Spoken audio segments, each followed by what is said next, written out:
किसी पर दया नहीं आती। करोड़ों की संपत्ति भरी पड़ी है, बालक नहीं होते। तो सुमित्रा जी का हृदय सेवा से भरा हुआ था। दशरथ महाराज ने खीर का आधा भाग ज्येष्ठ महारानी कौशल्या के हाथ में देते कहा कि देवी, ये कि नारायण का प्रसाद है, ग्रहण करिए। नमो नारायण करके प्रसाद ग्रहण किया कौशल्या ने। फिर जो खीर बची उसका आधा भाग कैकेयी को दिया गया। कैकेयी ने नमो नारायण करके पाया। फिर जो खीर बची उसके दो भाग बनाए और एक भाग कौशल्या को दिया और एक भाग कैकेयी को दिया और कहा कि सुमित्रा तो दूर बैठी हुई थी।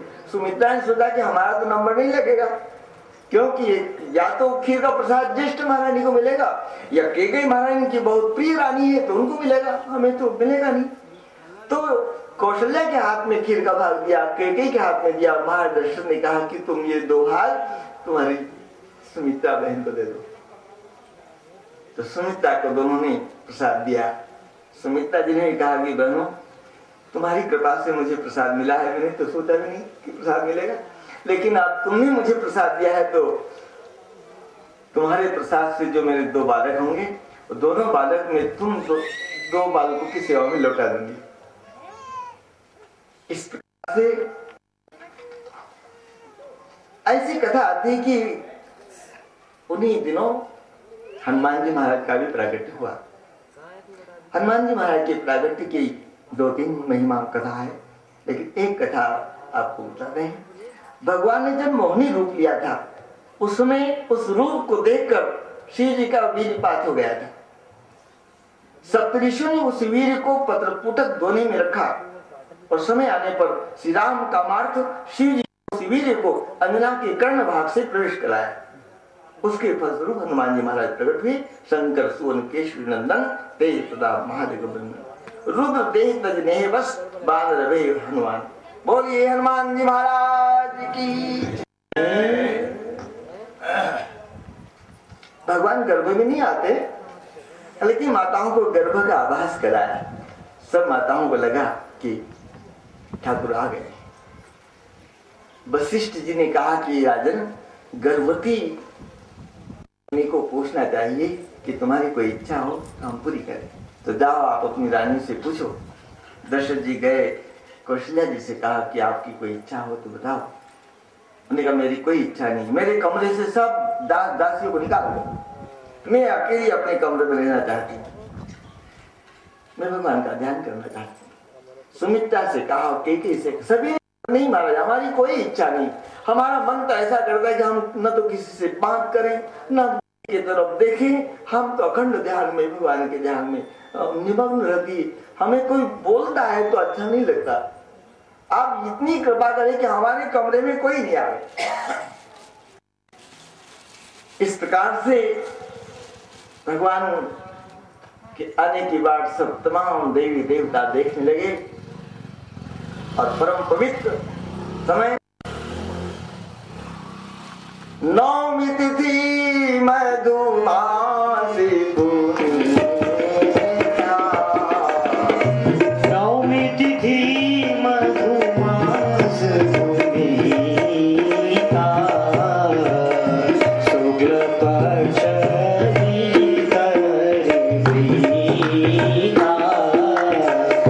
नवमी तिथि मधुमास पूर्णिमा,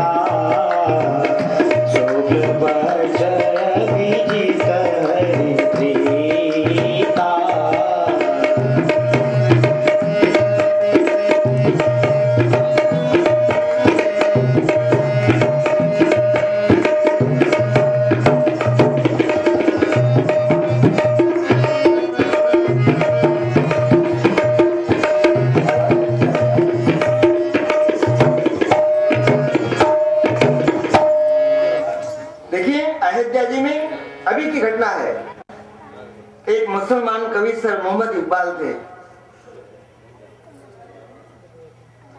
वो रामनवमी के दिन अयोध्या पहुंच गए और रामनवमी के दिन अयोध्या पहुंचे तो 11 बजे से हाथ ऊंचे कर दिए संत ने और भगवान से प्रार्थना करने लगा कि कभी ये हकीकतें मुंतजर नजर आ लिबासे मिजाज में, अरे असीम सत्ता परमात्मा तू आज प्रकट हुआ था, मुझे भी तेरा दीदार दिखा। कहते हैं कि उनको राम दर्शन हुआ। भगवान का दर्शन हर युग में हर समय होता रहा, होता रहेगा, होता है।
नदिया के वो भवसागर के खेवैया पार कर नदिया के भवसागर के खेवैया मल उन चरणों को जिनके धरती कर अभिमान रे उनके चरणों को जिनके अभिमान रे पग पग पे बिछा पग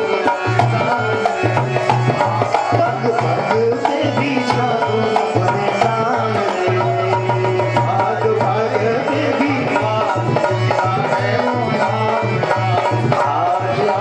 रे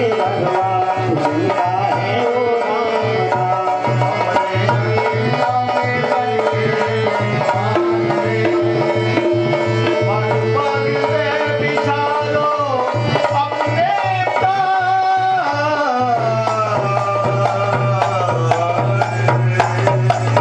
वो राजा रामचंद्र भगवान की परम पवित्र चैत्र मास शुक्ल पक्ष परिपूर्ण नवमी तिथि पुनर्वस शुभ नक्षत्र का सुयोग मध्याह्न काल के समय कौशल्या माँ के भवन में चतुर्भुज रूप में भगवान प्रकट हुए। बोलिए लक्ष्मी नारायण भगवान की जय। कौशल्या माँ ने हाथ जोड़े, कहा कि लोग क्या कहेंगे कि इतना बड़ा बालक पैदा हुआ 4 हाथ वाला। मैं तो चाहती हूँ कि तुम छोटे से बाल रूप हो, मुझे बाल दिलाकर सुख दो। तो सुनी वचन सुधाना रोदन ठाना भगवान छोटे से बनकर कौशल्या की गोद में रोने लगे और एक दासी को लगा के अंदर कुछ हो गया तो दौड़ के अंदर आई, बोले बधाई हो माँ, बधाई हो। तो एक 9 करोड़ का हार था माँ के गले में, तुरंत निकाल कर दासी को देते, कहा कि लो तुम्हारे आशीर्वाद से तो बालक आया है। बोले माँ मैं दासी इस हार को लेकर क्या करूं, पर आज तो मेरे मांगने का हक है ना, तो ऐसा करो थोड़े से क्षण के लिए बालक मेरी गोद में दे दो। वाह। तो उन्होंने कहा कि आओ बैठो मेरे पास। तो दासी को पास बैठाया और रामलला दासी की गोद में दी। कई जन्मों से जीव परमात्मा से बिछड़ा हुआ है, बार बार जन्मना, बार बार मरना, कई युगों से हम यही कर दिया। आज दासी का ब्रह्म संबंध हो गया, दासी को समाधि लग गई। एक दूसरी दासी आई कि जो पहली गई थी अभी तक बाहर नहीं निकली, वो अंदर घुसी, देखा कि बालक, वो दौड़ती सीधी महाराज दशरथ जी के पास, महाराज बधाई हो, बधाई हो। दशरथ जी का बालक कैसा है? बोले महाराज बालक कैसा है कोई नहीं बता सकता। अरे जिन आंखों ने बालक को देखा है वो बोल नहीं सकती, और जो बोल सकती जबान वो देख नहीं सकती। गिरा नयन नयन बिनु बाने। महाराज बालक कैसा है आप खुद दर्शन करें। फिर तो चारों तरफ अयोध्या में जय जयकार होने लगा। अरे महाराज दशरथ जी के घर बालक का प्रागट्य हुआ है। पूरी अयोध्या के लोग नाचने लगे, करोड़ों की संख्या में, एकाधी नहीं। सर्वसदान दीन सबका जय पावा राधा नहीं दाम। सब अपने अपने घरों से सब लुटाने लगे। सर्वस दान, जिसके पास जो था सब दान कर दिया, और जिसने पाया उसने दूसरे को दान कर दिया। खूब आनंद हुआ। दशरथ महाराज वशिष्ठ जी के पास ही गुरुदेव चलिए ना बालक के पास में दर्शन कराए। अब कौशल्या माँ के महल में इतनी भीड़ थी, महिलाओं की आने जाने की कि पुरुषों को प्रवेश नहीं था, सब पुरुष बाहर थे। दशरथ महाराज ने मधु का कटोरा लिया और वशिष्ठ जी ने कहा कि जाओ बालक की जीवा पर मधु चटाना। अग्निरायुष्मान वनस्पतिरायुष्मान तेजस्वायु आयुष्मान करोमि सोम। आयुष्मान बालक का जन्म होता है उस समय कर्म संस्कार करवाते हैं। जन्म होने के बाद मधु चटाना होता है।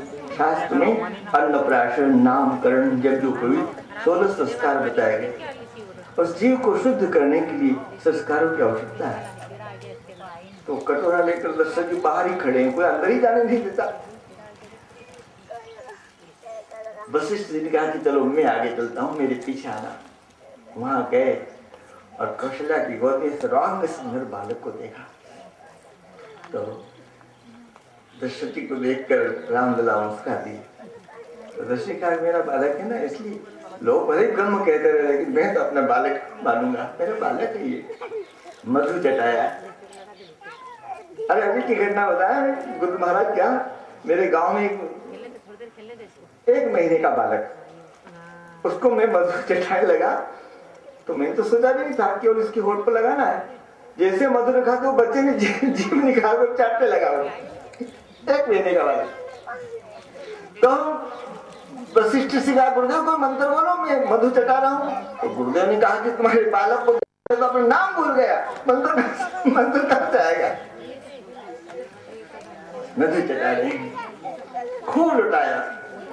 अवध में आनंद भयो जय रघुवर लाल, अवध में आनंद भयो जय रघुवर लाल, अवध में आनंद भयो जय लाल, अवध में आनंद भयो जय रघुवर लाल, अवध में आनंद भयो जय रघुवर लाल, जय रघुवर लाल कौशल्या के लाल की, जय रघुवर लाल की कौशल्या के लाल की, जय रघुवर लाल की हो कौशल्या के लाल की, जय रघुवर लाल की कौशल्या के लाल की, अवध में आनंद भयो जय रघुवर लाल की, अवध में आनंद भयो जय रघुवर लाल की, अवध में आनंद भयो जय रघुवर लाल की, अवध में आनंद भयो जय रघुवर लाल की,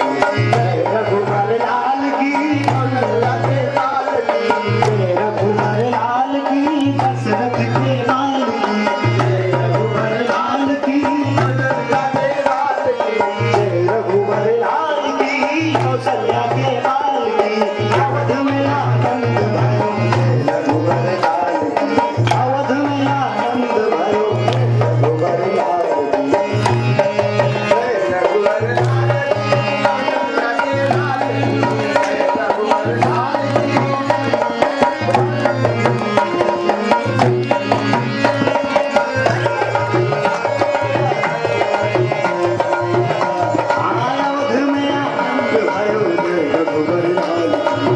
रघुवर लाल की जय रघुवर लाल की, जय रघुवर लाल की जय रघुवर लाल की,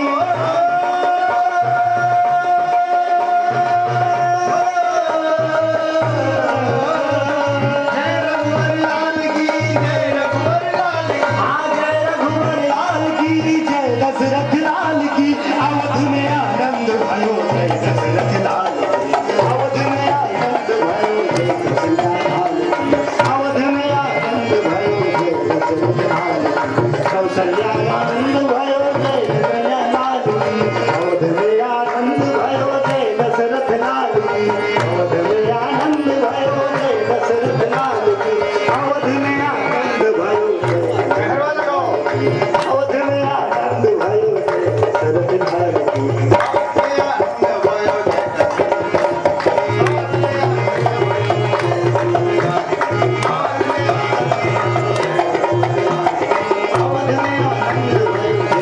अवध में आनंद भयो जय रघुवर लाल की,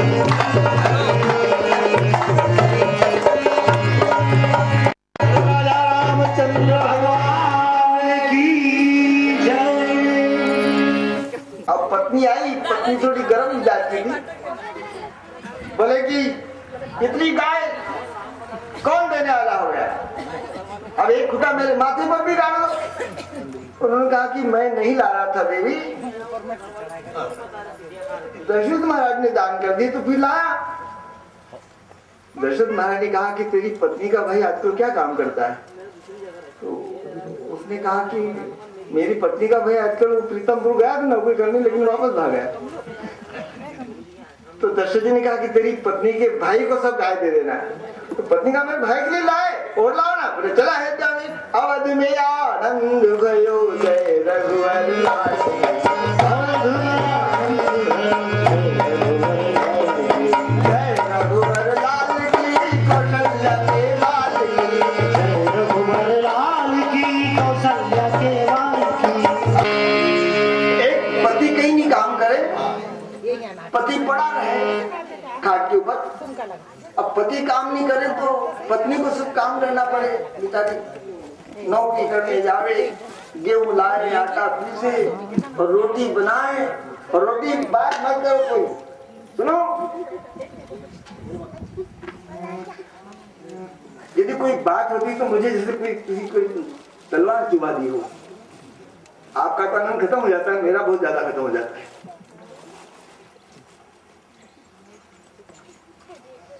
अब पत्नी क्या करे थी, पति क्या करता, मैं ही भूल गया। आज मेरा आनंद